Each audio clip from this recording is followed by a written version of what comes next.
But yeah, like going back to PS5 for a moment, like in Xbox, I'd see all these people on Facebook. I'm like, okay, here we go with everybody getting all wound up and excited, or just sharing false information. No one's doing the proper research. They're sharing rumors and speculation and treating it as fact. You know, not reading articles. I'm like, okay, here we go again. This is like working at GameStop all over again. Let me get Mario on my Xbox. That's all on there. It's not on there, sir. And yes, the PS5 does look ridiculous to me. I mean, I don't really... For me, how a console looks ultimately doesn't matter because it's just going to sit in somewhere and I'm never going to think about it again. But that thing is fucking... If the mock-ups are to be believed, the PS5 is fucking massive. It is massive. I don't know. I look at my setup over here, and I really don't know how I'm gonna fit this shit. Series X would fit a little easier because I would lay it down.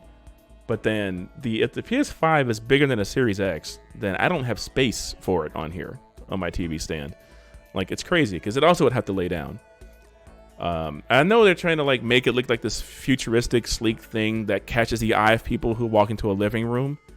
And the design is subjective. Like, it's like cars. Some people think some cars look ugly and some cars look great. Like, some people love the design of the PS5. Some people hate it. I'm in the middle. Like, I'm kind of indifferent to it. I think if it came out in some cool colors, it'd be all right. You know, I'm kind of cool that they're thinking more out the box with it. I like to think that their design on the outside is informing out the box thinking of the programming and the UI and the services and just Sony in general, because Sony really should. That's the one thing Sony is really behind on versus Xbox is their services and infrastructure. So I'm hoping that means they're really going back to the drawing board and rethinking how their infrastructure is. For me, it's too early to tell. I'm not even excited about it yet. I'm interested. I'm always interested in new hardware because, like I said, I will have one. I'm going to play the next God of War. Like, I'm going to play the next Spider-Man game.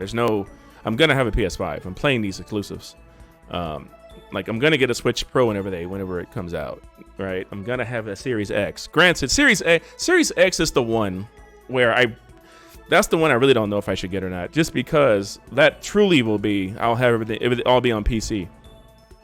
So for that one, I don't know. There may be some console exclusive Series X things, but I think they're gonna put everything that's exclusive on Series X on PC, unless my PC is just poorly optimized for certain games. But really, the only game that's giving me trouble is Call of Duty. I have no problems with console gaming and Sony versus Xbox versus. Some people think the one that killed me. Hang on, we are getting into the weeds now. I need to go full cam. The one thing that really got me, this weird tribalist, console war thing that most people don't give a shit about. The manufacturers sure as hell don't. They know how to get their mind share. Is oh man, Sony's coming for Nintendo's money or some shit like that. Nintendo doesn't give a shit. They're in a completely different marketplace right now. They don't care about what is happening over at Microsoft and Sony. And Sony, one company succeeding means all the companies succeed. A healthy Nintendo is a healthy gaming industry. Like, come on, people, calm down, okay? The Nintendo Switch, for example, is the perfect companion system. Like, a lot of folks are gonna have a Switch and an Xbox, or a Switch and a PC, or a Switch and a PS4. Like, you don't have to just have one or the other unless you're just like, I have a buddy who only has a Switch and a computer because nothing on Sony or Microsoft systems interest them, and that's totally fine. But it's not some, oh man, they're gonna take my Nintendo's pockets. Like, there are Microsoft published games on Nintendo Switch. Like, there are Sony published games on Xbox. Like, it's ridiculous. Microsoft had to pivot hard.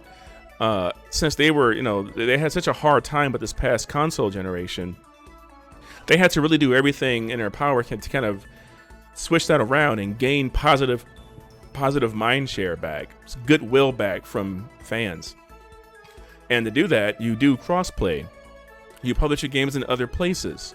You focus more on the revenue isn't coming from nobody's revenue, nobody's money they're making is going to come from the systems they sell. It's going to come from the accessories and the services and the software they sell on them. And so Microsoft isn't concerned with who buys their Xbox. They're concerned with who's playing their games. Don Matrick is why Microsoft is in the mess they're in right now.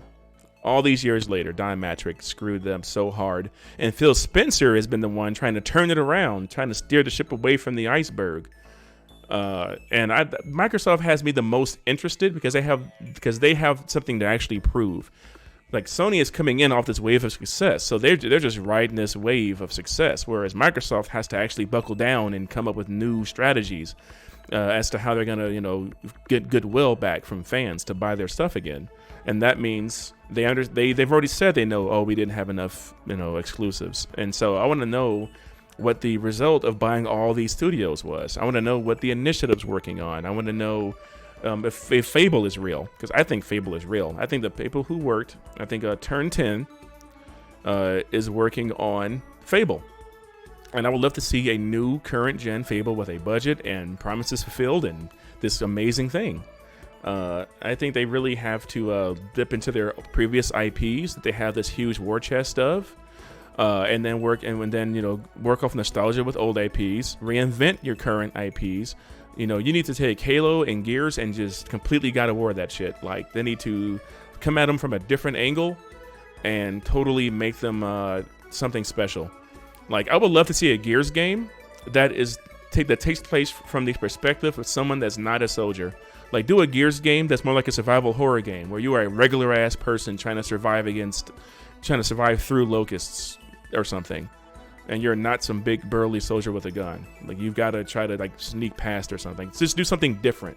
If you're gonna keep these franchises, you're gonna have to age them up and do something new, which is what God of War did. It's a huge risk,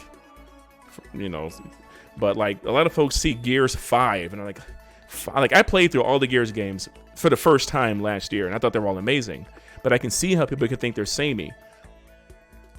I'm a bad situation though. Every game will have good water now, so you have to buy everything. That's true. We're gonna have amazing water. We're gonna have ray tracing water. We're gonna have water in every game that's good. So now I'm gonna have to buy every game. I can have a water collection. It's gonna be my water collection of games. It's gonna be sick. I think as we look at open worlds in the future, it's gonna be less about size and more about density. It's going to be more about density and how the systems are interacting within that open world. How smart can we make the AI? How many buildings can you go inside of? It's going to be less about just overall size. And it's going to be more about what can you do in this sandbox. And then also figuring out, out the box open world game design that isn't the same copy paste open world we've seen in every Ubisoft game. You know what I mean? Like, I think it's going to be because less barriers are being taken away of what kind of game you can make. So now they can stop focusing so much on how do we make this tech work and more on how do we tell the story we want to tell. That's what makes me excited. I want to play more amazing stories. And I think we're going to get there. At the end of the day, just get what you want to get, right? It doesn't matter. Play what you want to play, where you want to play it. And that's really all that matters. What you play has no impact on someone else. I remember when I would tell people what phone I got, and they're like, "Oh, you got an iPhone?" I go, "Yeah." Do you like your phone? Do you like your Android phone or whatever? They go, "Yeah, I like it." I go, "Well, good for you. All right, perfect. We're done. We don't have to have a conversation. We don't have to have an argument because you like your phone, I like my phone. Argument over. It's perfect. We're done."